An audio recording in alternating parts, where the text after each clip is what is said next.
అవునండి, ఎవరి మాట వారికి ఇప్పుకున్నాను. ఈ పూట ఎవరో తప్పక పైకి వచ్చిందన్నారని నమ్మకంగా చెప్పి వెళ్ళిపోయినందున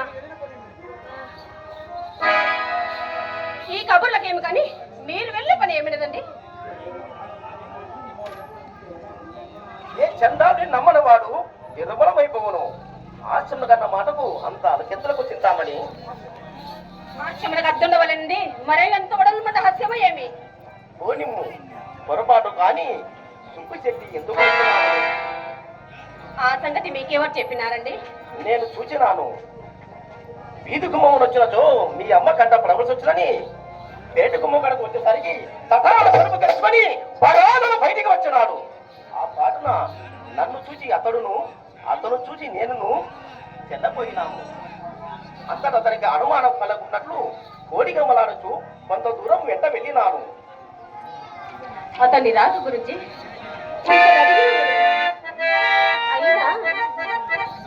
గోమడి బిడ్డ కదా, సాధారణంగా నిజం చెప్పుడేమో కదా.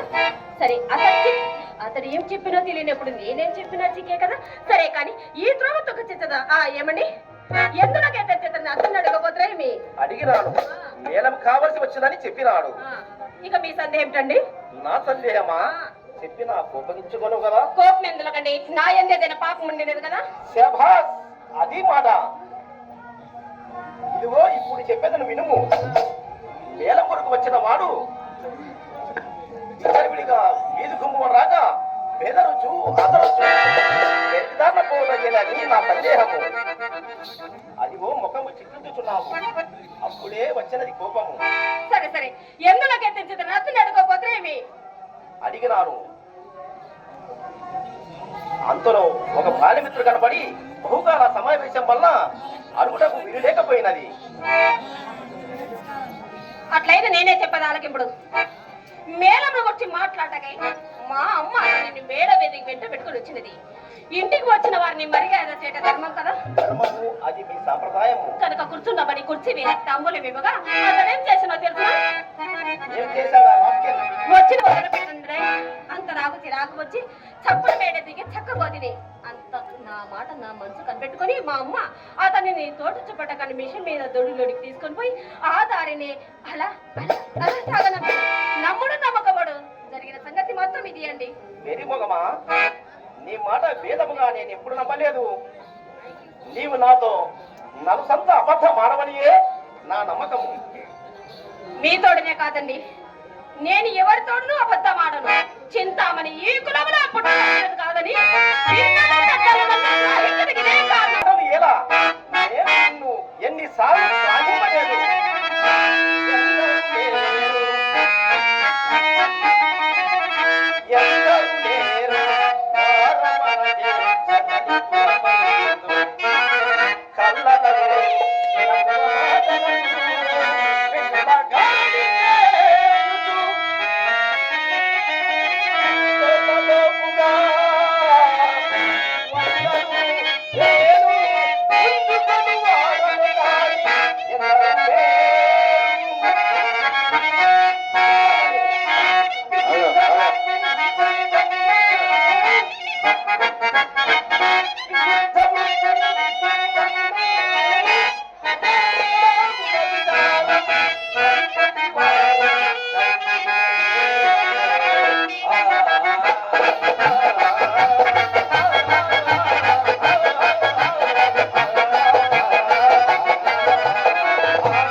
చేతులు చేవరం నాకులు తోడను, హృదయం ముక్కు ముక్కల ఆ పైన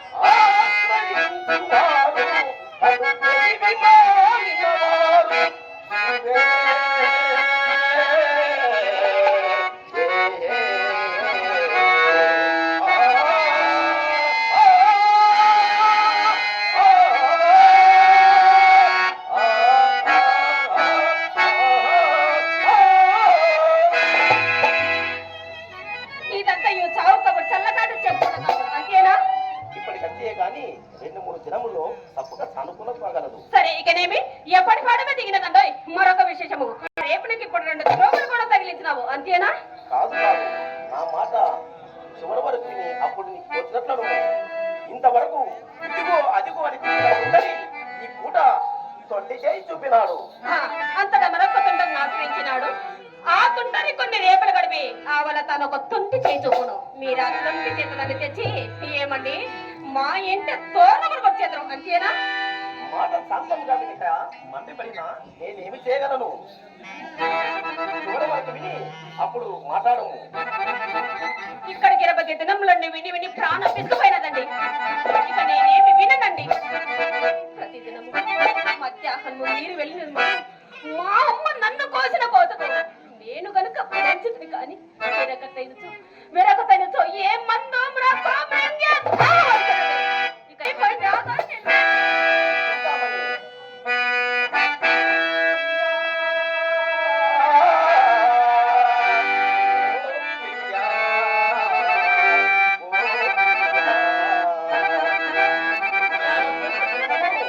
ఈ 100 సంవత్సరముల జీవితమును నీకే అంకితము చేస్తున్నాను.